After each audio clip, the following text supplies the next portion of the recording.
Hi, my name is Adam Whitmer. I'm the founder and host here at ComplianceCohort.com. This compliance clip is going to talk about redisclosing the closing disclosure. Specifically, we could take a look at this question. It says, if there is a change to the disclosed terms after the creditor provides the initial closing disclosure, is the creditor required to ensure the consumer receives a corrected closing disclosure at least 3 business days before consummation?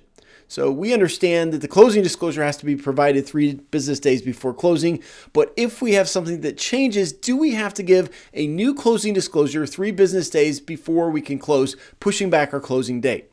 So the answer, of course, to this is going to come from Regulation Z 1026.19. And also we can take a look at the frequently asked question under the Truth in Lending RESPA frequently asked questions number 1 under the section of corrected closing disclosures and the 3 business day waiting period before consummation. So let's take a look at this frequently asked question number 1 because it explains it quite well. Then we'll dive a bit into the regulation itself to give you a citation on where this rule is coming from. So frequently asked question number 1 says this. It says, it depends on the type of change. So we're asking, do we need to have a new 3-day waiting period?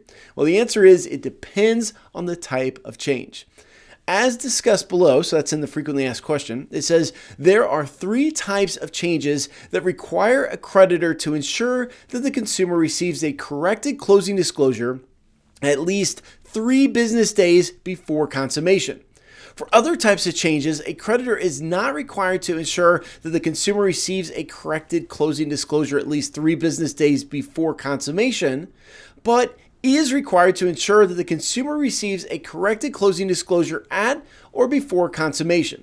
So the answer here, the question is, do we have to wait 3 business days? How do we correct a closing disclosure when something has changed after we issued it? Well, there's 2 answers to that. It's either we just provide a corrected one at closing, or we potentially, if we have one of 3 things that's referenced here, we may have to wait an additional 3 days before we can close. So that's essentially our answer. Now let's take a look at the regulation and see where all of this lays in the regulation and Regulation Z. If we look at 1026.19 F1 2A, this is the general requirement that says a creditor must ensure that a consumer receives an initial closing disclosure no later than 3 business days before consummation. So this is the initial closing disclosure. Now, if something changes, we could take a look at 2 other parts to Regulation Z. The first part is 1026.19 F2.1. And what this says is, if the disclosed terms changed after the creditor has provided the initial closing disclosure to the consumer, the creditor must ensure that the consumer receives a corrected closing disclosure at or before consummation.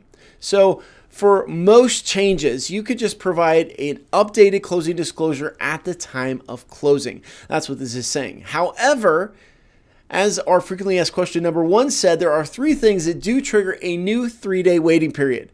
And this is actually found in 1026.19 F2.2. And there are 3 types of changes that do require a creditor to provide a corrected closing disclosure at least 3 business days before consummation or before closing the loan. And these 3 things include, number 1, a change that results in the APR becoming inaccurate. So the APR is inaccurate when it moves more than 0.125 or 0.25, depending on the type of transaction it is. So if the APR becomes inaccurate, you would have to provide a new closing disclosure and wait 3 business days before consummation. The second thing that would require a new closing disclosure in a 3-day waiting period is if the loan product information required to be disclosed under the TRID rule has become inaccurate. So if you change the loan product, you have to provide a new closing disclosure and wait a new 3-day waiting period. And then finally, if you add a prepayment penalty, that is also going to trigger a new 3-day waiting period after you provide an updated and corrected closing disclosure. So other than these 3 things, you don't have to wait 3 days. You can just provide the updated closing disclosure at the time of closing, assuming you provided an initial closing disclosure 3 days before the initial closing. Now that's all I have for you for this compliance clip. If you're interested, we have a bunch of free training videos just like this. If you're new to the compliance cohort, check us out. We have a basic membership that's absolutely free, a bunch of videos and articles and other resources that you can take a look at. We have discounts and giveaways and a Friday newsletter, all of that for our basic members. Now, if you're an existing member, you know in our store, we have premium training available at compliancecohort.com/store.